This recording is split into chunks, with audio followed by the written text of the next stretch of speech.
Bonjour à tous, aujourd'hui je vais vous expliquer comment débrider votre Kisbit 4 temps injection donc par la cloche d'embrayage. Cette technique elle marche que pour les Kisbit d'après 2018, donc il faut bien faire attention à la date. Et cette technique elle consiste à limer donc 2 plots sur 4 de la cloche d'embrayage qui se situe ici au niveau de la variation. Et à la fin de la vidéo je vous ferai un petit test sur route pour vous montrer la vitesse qu'on peut atteindre grâce à ce débridage. Donc pour réaliser ce débridage, il vous faudra quelques outils indispensables comme un tournevis T27, une clé de 14, donc le mieux c'est à cliquer, mais si vous en avez pas c'est pas très grave, un petit récipient pour mettre toutes les vis dedans et une meuleuse donc pour limer les aimants de la cloche d'embrayage. Et si vous n'avez pas de meuleuse c'est pas très grave, un peu faudra faire ça à la main, ça sera un peu plus long.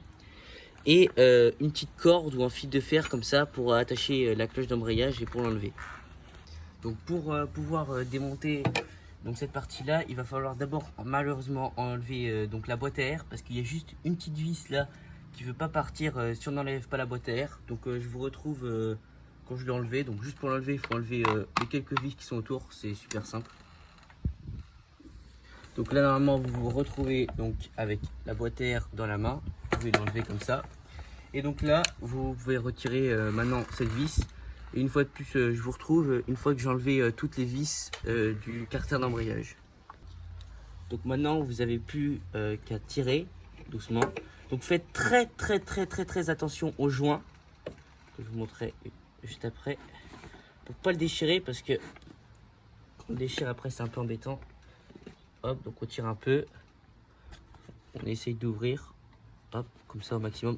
Vous n'avez pas besoin de vraiment de le retirer à fond, hein, ça sert à rien parce que il y a plein de durite, tout ça qu'il faut enlever. Là, je vais vous montrer en gros. Hop. Donc c'est ça la fameuse cloche d'embrayage. Donc là, vous voyez, il y a des plots aimantés, donc c'est ça. Et regardez, là, il n'y a plus de plots. Là, il y a un plot et là, il n'y a plus de plots. Donc il faut en limer donc 2 sur 4. Et donc ensuite, je vais vous expliquer donc comment l'enlever cette cloche d'embrayage. Donc pour enlever la cloche d'embrayage, donc il vous faut un fil de fer ou un fil à linge que vous dédoublez. Vous le passez dans la cloche d'embrayage et ensuite vous l'attachez où vous pouvez. Donc le mieux c'est au niveau de la suspension. Ensuite vous prenez votre cliquet, vous démontez la cloche d'embrayage. Donc moi je vais pas le refaire parce que je l'ai déjà fait. Et donc ensuite vous avez votre cloche d'embrayage dans la main. Donc vous meulez les deux aimants que vous avez avec votre meuleuse. Ensuite, pour le remonter, c'est tout pareil, juste dans l'autre sens. Donc moi, j'ai acheté une autre cloche d'embrayage, donc avec les 4 plots, comme vous le voyez. Hop. Parce que si j'ai besoin, comme ça, je peux le rebrider. J'ai juste à le remplacer par la cloche d'embrayage. Et donc pour tous ceux qui sont intéressés, je mettrai le lien de la cloche d'embrayage dans la description. Et maintenant, place au test.